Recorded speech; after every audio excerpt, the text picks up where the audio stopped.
Hello dear students, welcome back to my channel physics SPC. Heat transfer का एक question.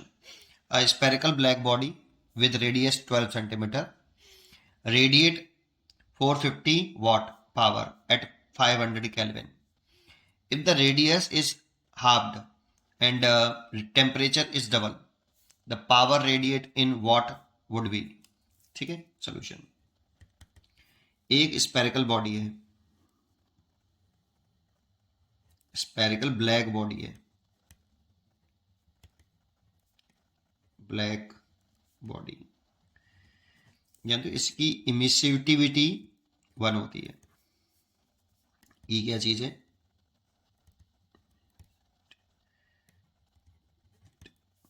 One है, ठीक है, ब्लैक बॉडी की होती है। ठीक है, इस बॉडी का अगर टेम्परेचर हम टी मान लें, सरफेस का टेम्परेचर होता है बॉडी का टी और सराउंडिंग का टी एस।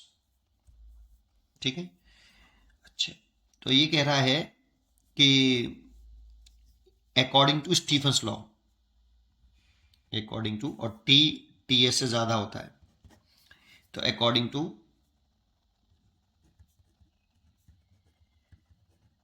स्टीफन्स लॉ ये एनर्जी रेडिएट पर सेकंड ज्यादा करेगा और एब्जॉर्ब कम करेगा। तो लेकिन यहाँ पे रेडिएट की बात कर रहा है, तो हम केवल रेडिएट की चर्चा करेंगे। D Q r over d t is equal to sigma e A T की पावर 4। जब रेडिएट की बात करते हैं, एनर्जी रेडिएटेड पर सेकंड, तो बॉडी का टेम्परेचर आता है, और एनर्जी एब्जॉर्ब पर सेकंड की बात करते हैं तो सराउंडिंग का टेम्परेचर आता है। और नेट निकालना हो तो फिर घटा के निकालते हैं, ठीक है ना। लेकिन हमें केवल यहाँ पे पूछ रहा है रेडिएट्स कह रहा है, रेडिएट्स केवल कह रहा है, इसीलिए ऐसा करेंगे। इसको बोल सकते हैं हम क्या,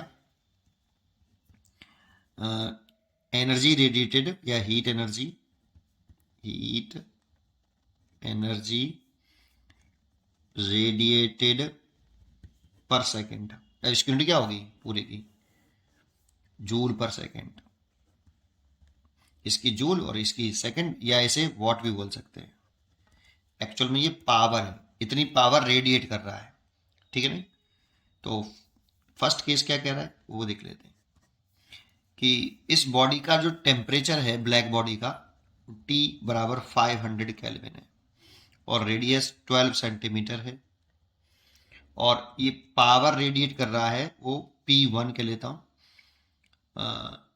T1 के लेता हूँ इसको, और इसको R1 के लेता हूँ।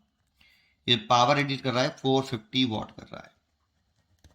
तो फॉर्मूला लगा लेते हैं, P1 is equal to, Stefan constant है ये, तो इमिसिविटी वो ब्लैक बॉडी की एक होती है तो एक लिख लेते हैं। तो एरिया लिखें, तो एरिया लिख लेते हैं 4 पाई R1 का स्क्वायर।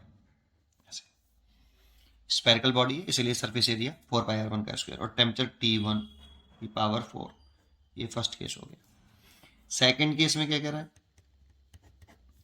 कि if radius is half, radius तो आधी कर दी, R2 बराबर R1 बाई 2 कर लिया, और टेम्परेचर डबल कर लिया, T2 बराबर 2 T1 कर लिया।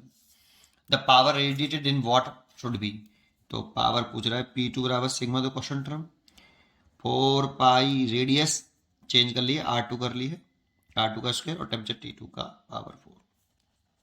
इसे आगे बढ़ा लो, सिग्मा 4 पाई R2 की वैल्यू R1 बाई 2 लिखेंगे, तो R1 का स्क्वायर बाई 4 आ जाएगा, और टेम्परेचर T2 की जगह पर 2 T1 लिखेंगे, उसकी पावर 4। इसको और बढ़ाएं आगे, तो सिग्मा 4 पाई R1 का स्क्वायर और टेम्परेचर T1 का पावर 4। इसे लिख सकते हैं 16 और नीचे लिख लिया 4। तो इसे लिख सकते हैं हम पूरे को, ये P2 चला गया, इस पूरे को लिख सकते हैं देखो P1, इसकी जगह आप P1 पुट कर सकते हो। तो P1 4P1 हो गया, ये 4 से काट कट कर लो, और P1 दे रखा है हमें 4, P1 दे रखा है आपको 450 वाट, ये है ना। ये P1 दे रखा था हमें कितना, इतना 450 वाट। तो मल्टीप्लाई कर लो, 0 0 और 16 से 18, इतने वाट आ जाएगा बेटा। ये इसका आंसर हो गया, इसका आंसर हो गया डी चॉइस इज करेक्ट। पढ़ते रहिए और खुश रहिए। Thank you.